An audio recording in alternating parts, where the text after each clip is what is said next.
Olá, pessoal, bem-vindos ao Voz da Inclusão. Hoje num cenário diferente, a gente falou que tinha novidade.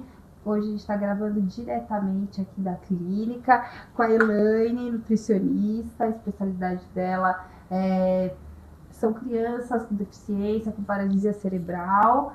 E, Jana, o que você tem para falar para a gente aqui? Eu sou suspeita. Sejam bem-vindos. A Voz da Inclusão vai até você. A Elaine não foi aquele negócio, né? Não foi até a gente veio. Conheci a Elaine do Simpósio, uma gracinha de pessoa, nutricionista especializada em paralisia cerebral e mãe atípica, assim como nós.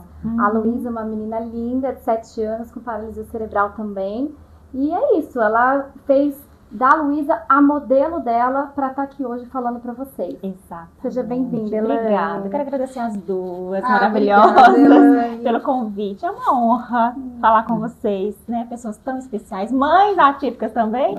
E nesse projeto maravilhoso que vai crescer muito, parabéns. E é uma honra poder falar de nutrição. Obrigada. A gente quer conhecer a Luísa pessoalmente. Temos que trazer a Luísa, inclusive, aqui. Obrigada.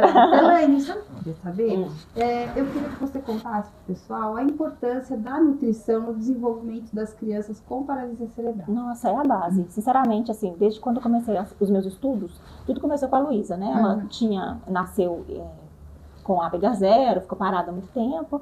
E quando eu descobri que a paralisia dela ia ser mais grave, eu falei, meu Deus, eu preciso arrumar alguma forma de ajudar o desenvolvimento e acelerando o metabolismo dela, né? O desenvolvimento. E aí eu percebi que tem alimentos que ajudam muito, sabe? Então eu comecei a fazer a combinação desses alimentos para ela. Realmente ela é a minha modelo. É isso mesmo. E ela começou a ficar tão bem. Para minha surpresa também, porque a gente faz na esperança de ficar bem, né? Mas a gente nunca imagina que vai ser tão certeiro assim. E que bom que ela foi aceitando, né? Também. Não foi muito fácil no início. Teve coisa que eu fiz que ela não aceitou. Mas enfim, aí com o tempo ela começou a aceitar. Você já era formada em nutrição, aí Sim. teve a Luísa depois, aí ela que te abriu os horizontes, né? Foi. A maternidade transforma a gente, né? Muda a gente. Eu falo que sou outra pessoa hoje. Eu tinha quase 7 anos de formada já. Trabalhava com estética, trabalhava com esportes, trabalhei com muitas coisas. Mas quando ela veio, eu precisei começar do zero. Sim. Todos os meus estudos foram do zero, sabe? E aí eu fui testando com ela, deu muito certo, até que ela impactou o dono da clínica que ela fazia terapia em Americana. E ele me convidou para atender lá e eu comecei a fazer o mesmo para outras crianças e deu certo. E uma curiosidade, as crianças que têm dificuldade em deglutição, também essa alimentação, ou você faz um cardápio diferenciado, dependendo da forma que elas se alimentam, não sei. É muito específico, né? A gente tem que analisar o caso certinho. Tem criança que se alimenta via oral, mas tem dificuldade para deglutir. Aí precisa de uma consistência pastosa. Tem criança que não precisa do pastoso, tem seletividade, a gente tem que colocar mais sólido, mais crocante. Mas a gente tem que adaptar, assim, a cada realidade. Porém, hoje, a minha procura é muito maior para as crianças que têm disfagia mais moderada para grave, sabe? Então, eu tenho que colocar consistências mais pastosas para essas pessoas. E atendo muito gastro também. No caso do Gabriel, por exemplo, ele come de tudo, né? Ele tem paralisia cerebral, mas faz muita fisioterapia, né? O paciente que tem muito gasto energético. Como que funciona? Assim, ele ama o whey, por exemplo. Só que se deixar ele tomar um Iopro inteiro sozinho. E aí, assim, você indica creatina, whey, para ganho de massa magra, né? Massa muscular. O que acontece? Hoje, o meu público, 98% são crianças. E o Ministério da Saúde não recomenda o whey protein desses de atleta para crianças, né? Então, o que eu fiz? Eu adaptei receitas naturais que têm a concentração proteica maior, inclusive. Legal. E eu trabalho muito com alimentos naturais. Eu uso suplemento quando realmente os alimentos não supriram a necessidade. Então, a gente tem que começar com os alimentos. Não deu certo, está faltando, a gente coloca a suplementação. Creatina, acima de 18 anos. É muito sério, a gente não pode sair colocando suplementação de adulto em crianças. Sim, pode dar algum reflexo, algum órgão, né? Exato, Fígado. Tem que tomar cuidado com as idades para colocar certos alimentos. Legal. E me conta uma coisa, quais são os erros mais comuns, não sei se pode dizer erros, né? Mas que os pais cometem aí na alimentação das crianças. Nossa, são vários. Eu falo mesmo que se eu não fosse nutricionista, eu faria igual. Às vezes até pior. A gente não tem noção, a gente não sabe comer, né? A população em geral não sabe. E quando a gente tem um filho, a gente transmite para os nossos filhos a cultura que a gente tem. Sim. Alimentar também, né? Então, a gente comete muitos erros, por exemplo. Eu vou comprar um biscoito e vou colocar leite e vou fazer uma papinha. E a criança é constipada. Pego muito esses erros. Outro erro. Meu filho precisa ganhar muito peso, mas eu vou lá e faço uma sopinha aguada e dá pra criança. Chuchu, cenoura. Né? Não é pra ganhar peso. Não é pra ganhar peso. Então, assim, são os erros crassos que eu pego todos os dias na minha conduta. Como que é feita a consulta? É feita com os pais? Faz um exame de sangue? Faz um acompanhamento? Eu fiquei com dúvida em relação a isso. Porque ainda tem pessoas com paralisia cerebral que são não verbais, né? Sim, a maioria. Assim, a maioria. Você vai testando o alimento, se ela aceita, se não aceita. Exato. Faz exame. A gente faz... Hoje eu atendo muito em teleconsulta, né? Então a consulta 100% é com a mãe ou com o pai. É 100%. Hoje teve um caso, assim, ou outro, muito esporádico, que a pessoa falava, verbalizava, já era adulto, né, assim, e não precisou de 100% dos pais ali presente. Acho que foi uma vez só que eu atendi uma moça de 18 anos, mais ou menos, que ela tinha paralisia grau 1, e ela mesma se conduziu. É muito raro acontecer isso. Mas é raro, a maioria são não verbais e precisa ser com os pais. E a gente precisa fazer ali, ver a necessidade, né, daquela pessoa e adaptar para a rotina dela ali o que a gente precisa fazer para ela. Então é muito específico, vai de cada um mesmo. E o açúcar, Elaine?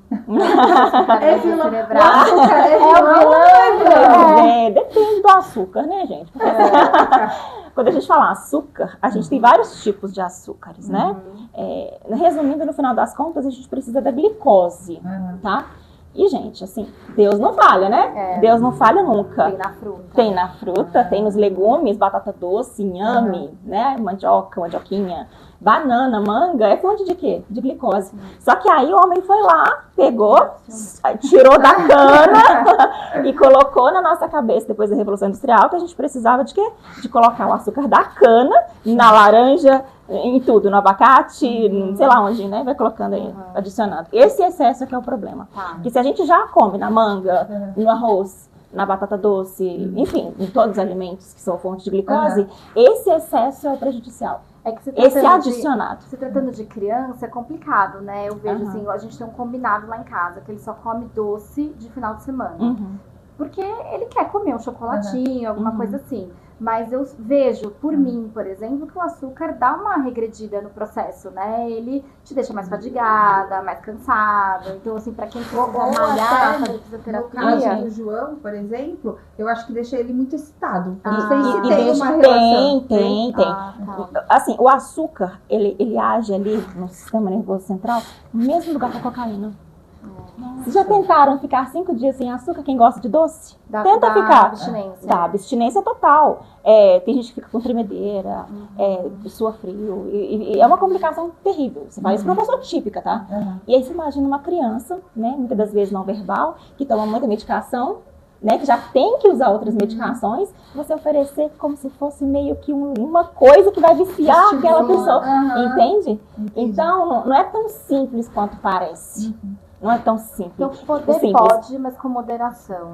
Na verdade, eu não coloco de adição para ninguém, nem para mim mesma. Na minha casa não tem. Não tem. A gente falou de erros, já vou contar o meu aqui. Pelo fato do João ter uma questão da rigidez cognitiva com relação aos alimentos também, quando ele quer comer o doce, chocolate, eu acabo deixando, né? Porque eu falo, bom, pelo menos ele tá comendo alguma coisa. Ou seja, é que nem a avó fala, né? Vamos comer um bolinho, porque no bolo já tem ovo. Então ele tá sendo bem alimentado, né? É tipo isso. Entendi. E farinha branca? Farinha branca, ela vira o açúcar que a gente tanto tá falando para não comer. Porque a gente tem os processos assim, dos carboidratos que são muito simples, que não tem uma barreira. Então, força o pâncreas a produzir insulina muito rápido. Então, o que eu percebo hoje, pelo menos assim, nas minhas crianças com paralisia, elas tendem a ser com as perninhas mais fininhas por causa da falta de massa muscular. E o que o açúcar e a farinha branca fazem? Eles fazem uma liberação exagerada de glicose, de insulina, que guarda aquela glicose muito rápido e o corpo fica confuso e guarda em forma de gordura no abdômen. Por isso que muitas têm até um abdômenzinho assim, protuso, né, que a gente chama de protuso, e a perninha mais fininha, sabe? Porque falta proteína. Então, eu vim já fazendo esses empilhamentos, a minha metodologia hoje, que baseia-se em entendimentos, livros e no meu curso, para as mães, ensina isso. Como você fazer para fazer o empilhamento dos alimentos que são realmente funcionais nesse corpo todo. Qual é o melhor alimento que você indica para uma criança de paralisia cerebral ganhar massa magra? Ovo. Se existe isso, de fato isso não existe, não. Qual que é o melhor alimento, né? A gente tem muito essa cultura. Sim. Gente, sozinho ele não vai fazer nada. Sim.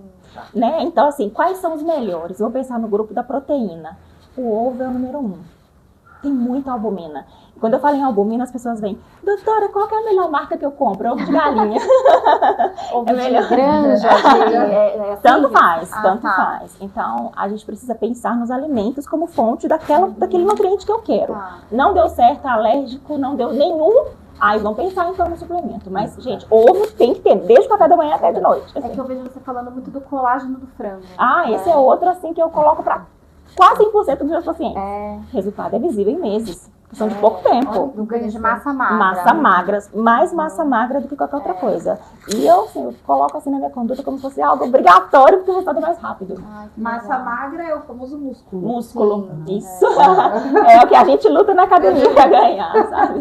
E as crianças precisam, porque você já viu quando a gente coloca uma pessoa em pé? Sim. Que ela fica meio assim, tremenda. Falta de massa magra, dificuldade, força muscular, né? Tônus muscular, né?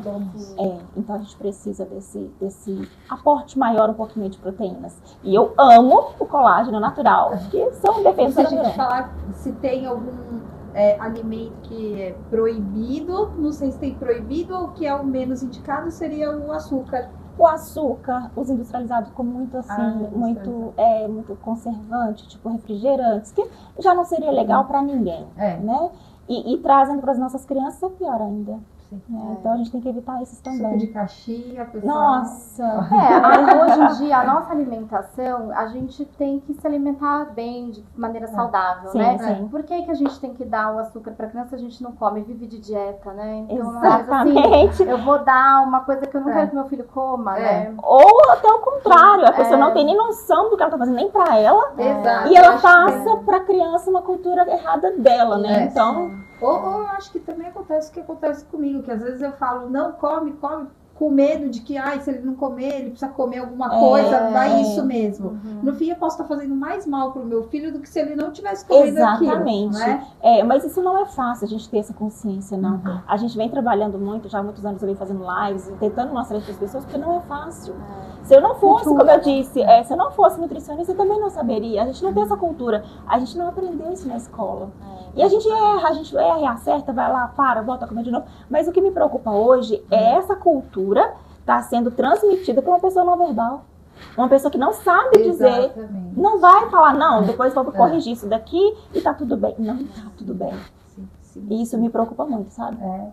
Com certeza, passar essa informação para alguém que tem uma questão, né, de autonomia, de dependência, né, ou até cognitiva, né, com necessidade de adaptação, suporte maior, é difícil mesmo, né? É muito difícil. Nós somos os adultos da relação, né? A gente tem que... Na verdade, eu acho que a gente é mais que mãe, que pai, cuidador. A gente tem uma responsabilidade que muitas das vezes dá medo de pensar nela. Sim. E muitas de nós não pensamos pelo medo que a gente tem de assumir aquela responsabilidade. Eu falo mesmo pra Luísa assim, filha, você não é minha. Você é de Deus, que Ele confiou em mim para deixar, meu Deus. E quando eu penso assim, eu falo, é muito mais. Então, é mais do que ser mãe. Sim. Porque ser mãe, gente, basta ter útero.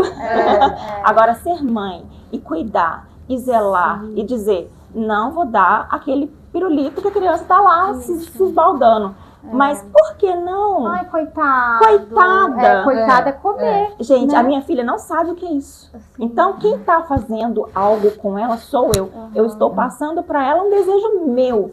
E a gente faz isso com as pessoas. Refrigerante, então, nem se fala. Nossa, então a gente tem que tomar cuidado. O que eu penso hoje, depois de ter insistido em estudar sobre ela, sobre a alteração sensorial, o que ela precisa na vida? A gente, quando começa a cuidar da alimentação, a gente vê que vai além de alimentação. Vai sentido de viver mesmo. Alimentos que nutrem. Exato, alimentos que nutrem. Eu pensei, o que a Luísa precisa na vida?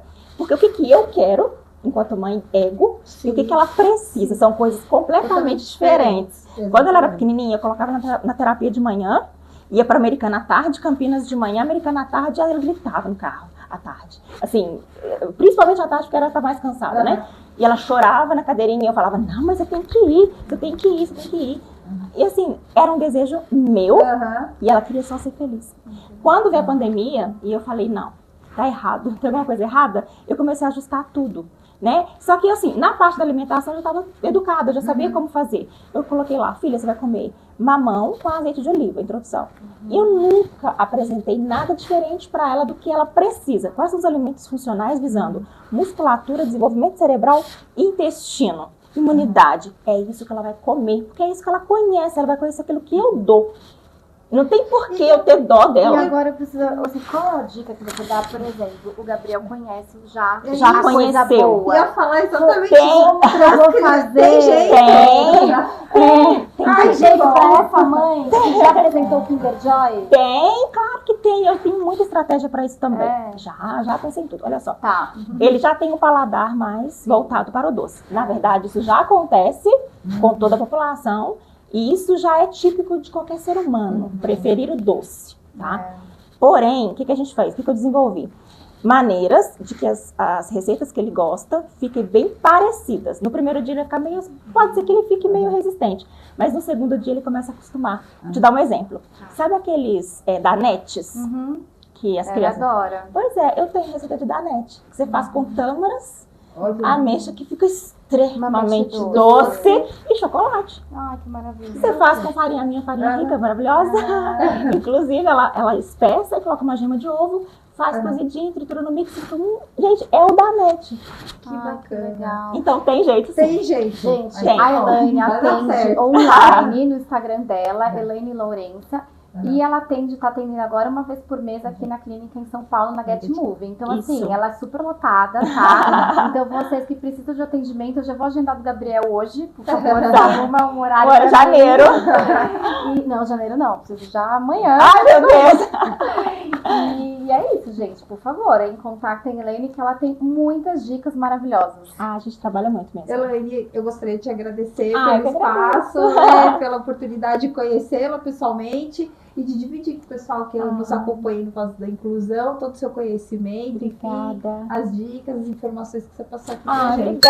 Obrigada, viu? Pelo carinho, eu tô muito feliz por vocês acreditarem também, né? Claro, eu tô muito. muito feliz. Olha, muito 5 feliz. minutinhos aqui de conversa, 10 minutos, a gente já conseguiu enxergar o potencial todo que você pode oferecer para as crianças. Obrigada. Muito Gente, bacana. se vocês gostaram desse conteúdo, compartilha, comentem, curtem, manda para as pessoas que vocês acham que precisam ouvir, né? Manda para aquelas pessoas que você tem, que tem uma pessoa com deficiência, que tem paralisia cerebral, que precisa se nutrir melhor, precisa ganhar massa magra. A Elaine é especialista nisso. Vocês não vão se arrepender. Obrigada, tô muito Tá bom. feliz. Obrigada. Obrigada.